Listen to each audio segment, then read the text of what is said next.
Kiki ddala ekigenda mu maaso? Kiki ddala ekigenda mu maaso? Lwaki tokera ku makya n'ogamba nti bannange kimala ng'oli Mbaarabu n'ogamba nti ekimala ng'oli ku kyeyo n'ogamba nti ekimala next year sigenda kuba kyeyo. As I'm talking to you Uganda, sente tetukyasobola kuweereza sente Uganda. Muganda wange Fred yavaayo wano n'abagamba, omanyi Fred agenda n'ayogera ebigambo ne mugamba nti ayogera propaganda. Twabagamba wano nti MTN buli muntu yenna amanyi nti alina mobile account money, mmanya nti nini namba yo bagitwala, mmanya MTN yatulyamu dolukwe. Ne mugamba nti tubagamba propaganda, kati mulabe kye kigenda mu maaso.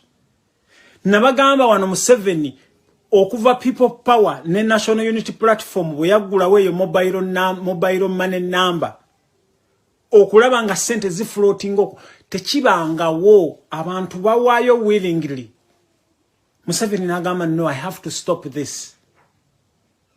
Kati as I'm talking to you, sente tezisobola genda Uganda.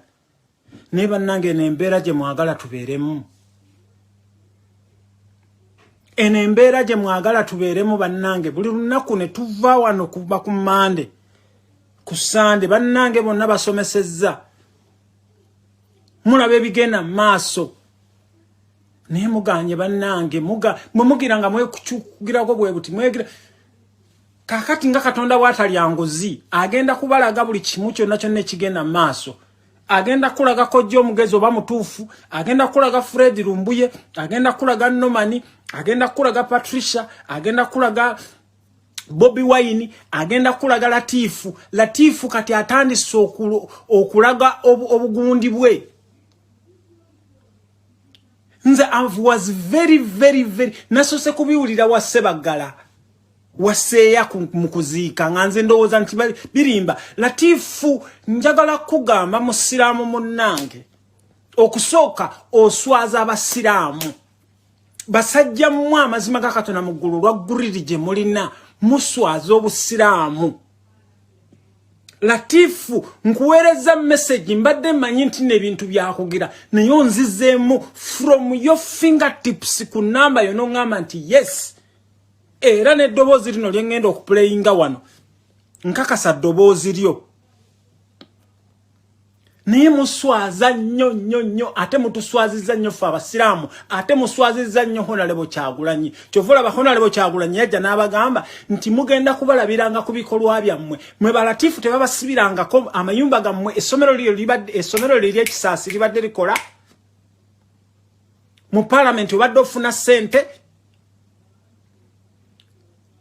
Naye kati twasooka ne tukufrantinga ne tukugamba nti omanyi nti genda ku bwa meeya kekaali akagundi ako, naye Latifu okimanyi bulungi amazima ga Katonda mu ggulu wa pulling out nga ne Honorable Kyagulanyi takimanyi. You betrayed your leader.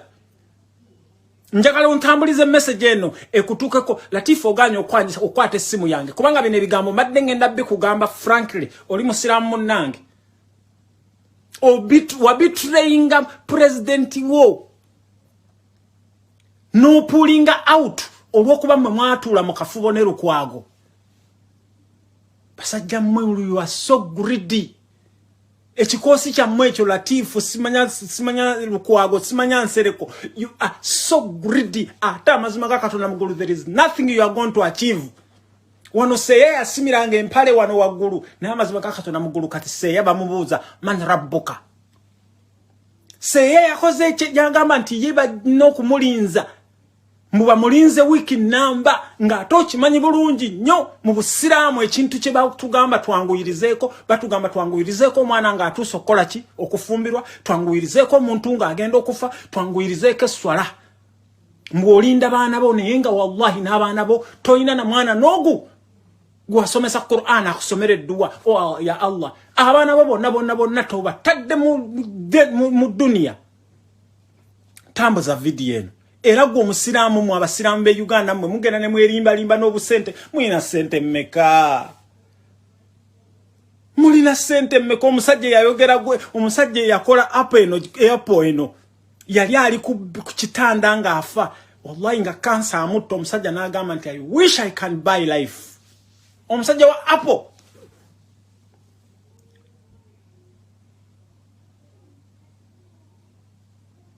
Wallahi basajja mmwe mutulaze nti wallahi you are so greedy. Ate this zina zensigo Museveni ze yasiganga. Kubanga ye Museveni atuula wali omanyi Museveni alinga shaitani.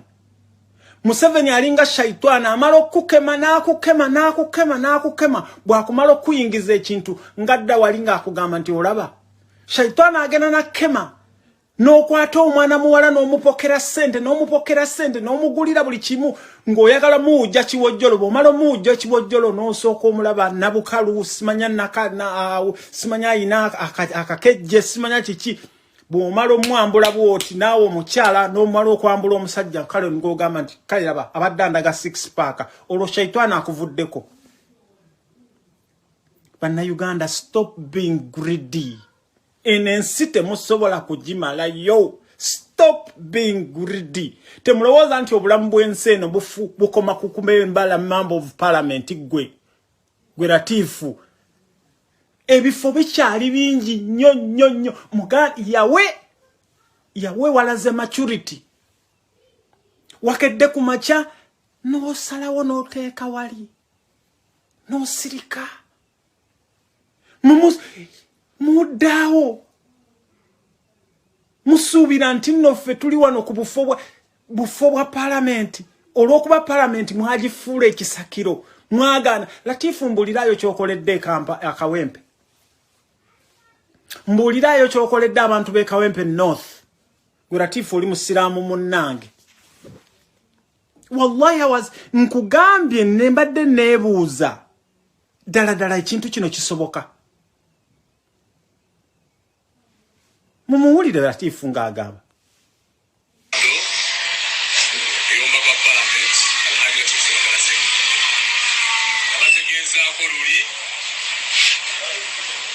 Ntegeeza nti nvudde mu lukaano lw'obwa Lord Mayor w'ekibuga Kampala.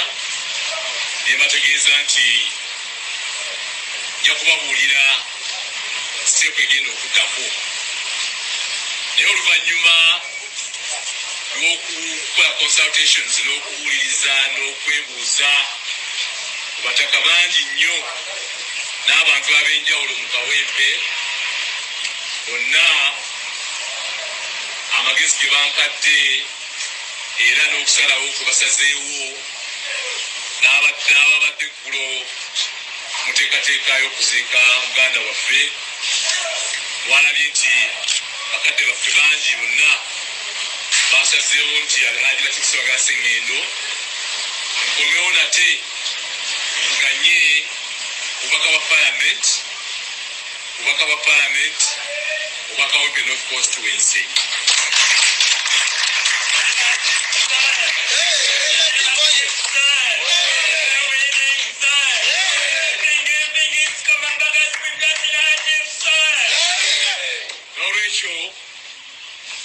Nabadde siyinza kutenguwa amaloboozi amangi agava mu bannakawempe North era amaloboozi ago genvuddeyo okwanukula n'okubakakasa nti nzize okuvuganya ku kifo ky'omubaka wa parliament owa Kawempe North Constituency era nga ngenda kuvuganya ku bwa Namunigina nga